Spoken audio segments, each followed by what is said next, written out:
नमस्कार, आप देख रहे हैं आधुनिक खबर।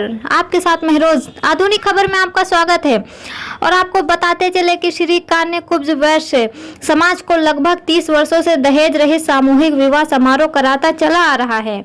साथ ही साथ सामूहिक विवाह के माध्यम से दहेज रहित सैकड़ों शादियां समिति के द्वारा कराई जाती हैं और आपको बताते चले कि समिति की उद्देश्य है कि जरूरतमंद लोगों की मदद करना और साथ ही साथ दहेज रहित सामूहिक विवाह समारोह कराना। और आपको बताते चले कि ये समाज हमेशा होली मिलन समारोह भी कराती है, जिससे कमेटी के पदाधिकारियों और समाज के लोगों में जागरूकता बनी रहे। और आइए देखते हैं अभिषेक कुमार की ब्यूरो रिपोर्ट में और समझते हैं पूरी जानकारी।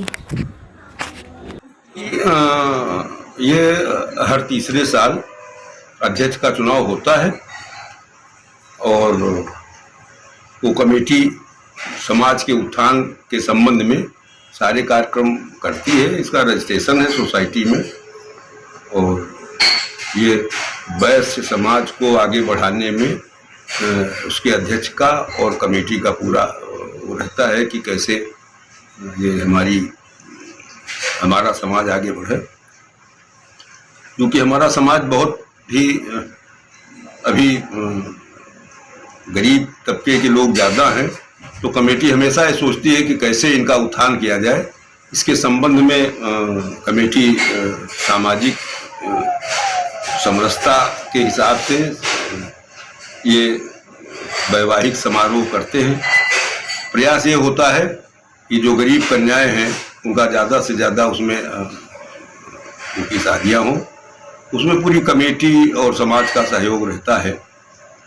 तो गरीबों के उत्थान के लिए ही, क्योंकि कन्यादान ही एक सबसे बड़ा कठिन इस समय जो ये दहेज का दानों इतना फैल गया है, तो कमेटी का पूरा प्रयास रहता है कि ये दहेज रहित विवाह हम लोग करावें, जिससे समाज में एक कुरीति ये दहेज प्रथा की खत्म हो। ये पूरा कमेटी का प्रयास है। स्वर्गीय गया प्रसाद जी ने बनाई थी और उन्होंने भी एक समारोह कराया था। बहरहाल उस समय कोई ये समारोह के बारे में सोचता भी नहीं था। 30-35 साल से जरूर ये संस्था चल रही है। पहले अध्यक्ष माननीय गया प्रसाद जी थे, उन्होंने ही संस्था बनाया और उन्होंने ही इसका प्रचार प्रसार किया। उसके बाद फिर धीरे धीरे ये बढ़ते गए कमेटी में। मैं माननीय गया प्रसाद, स्वर्गीय गया प्रसाद जी के बाद दूसरा अध्यक्ष नामित किया गया।